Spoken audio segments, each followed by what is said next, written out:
आज मी बनवणार आहे उपमा. तर उपमासाठी मी घेतला आहे कांदा चिरून, त्याच्यानंतर हा टोमॅटो चिरून घेतला आहे एक मोठा, त्याच्यानंतर थोडीशी कोथिंबीर, मटार आणि चण्याची डाळ घेतली आहे, आणि फोडणीसाठी मी राई आणि जिरं टाकणार आहे आणि कढीपत्ता टाकणार आहे, आणि हा रवा घेतलेला आहे 1 वाटी पूर्ण. तर मी 3 ते 4 लोकांसाठी बनवते, त्यामुळे प्रमाणानुसार घेतलेला आहे. बारीक रवा, एकदम बारीक रवा घ्यायचा आहे. रवा आपल्याला मस्त भाजून घ्यायचा आहे तुपात. त्याच्यानंतर मी तुम्हाला दाखवते पुढची स्टेप. चला रेसिपीला स्टार्ट करूया. तूप टाकलेलं आहे मी 3 ते 4 चमचे, आणि आता त्याच्यामध्ये रवा भाजून घेणार.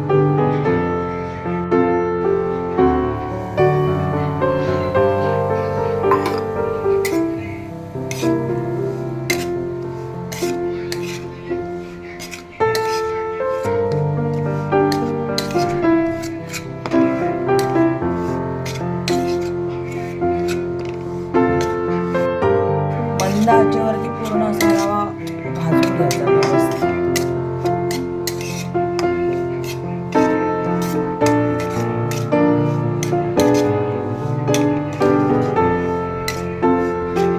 रवा मस्त असा भाजून झालाय, आता काढून घेते एका बाउलमध्ये.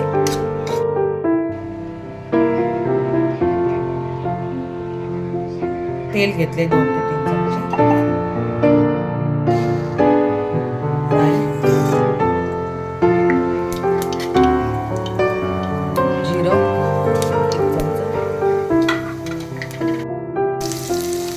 कांदा,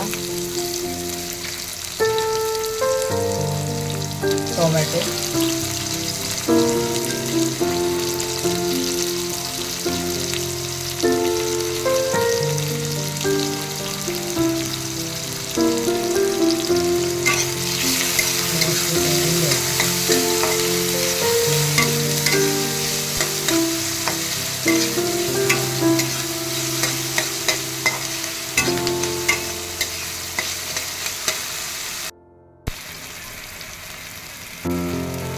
मटर आणि चण्याची डाळ टाकायची.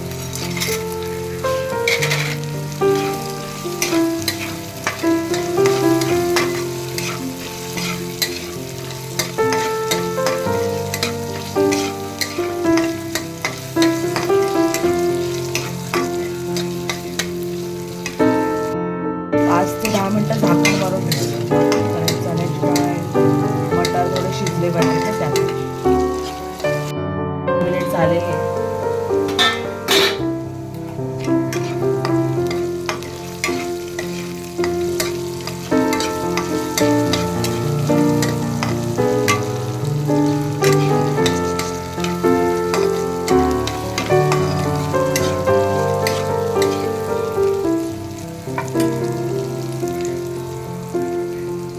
रवा,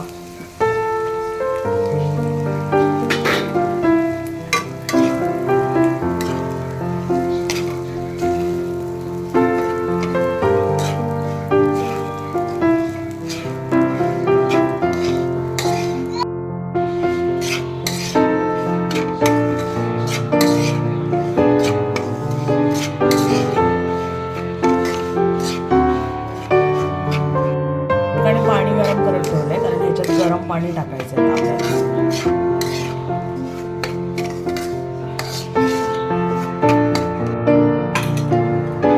बॉईल केलेलं पाणी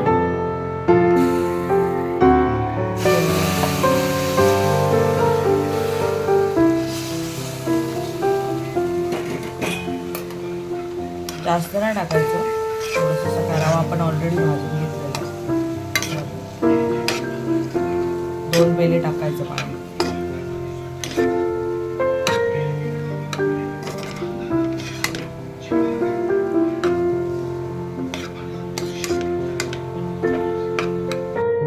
चवीपुरतं मीठ,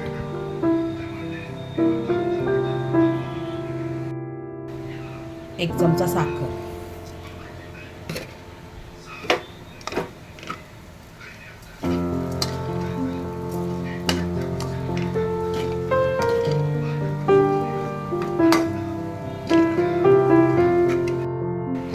मिरची पण टाकली होती, मगाशी मी सांगितले नाही, मिरची पण फोडणीला मी दिलेली आहे, तर मिरची पण घ्या तिखटासाठी.